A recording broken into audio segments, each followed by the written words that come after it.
we're going to mince our onion. So to mince our onion, we're going to identify the root end and the flower end. We're going to cut the root end, just barely trimming it, to leave the bolster intact. And then we're going to cut a large slice off the top end. You can see a little bit of skin in there, which we can just trim off. We're going to cut our onion directly in half and then peel it. Making sure to get all of the peel off, because the peel will never ever break down no matter how long we cook it for, and it can be really, really tough if you get a piece of peel in there.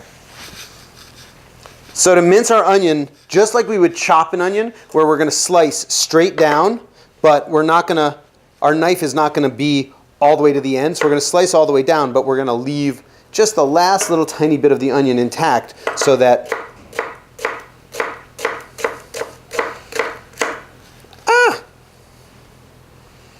I cut my hand off. Do not cut your hand off. That was a joke.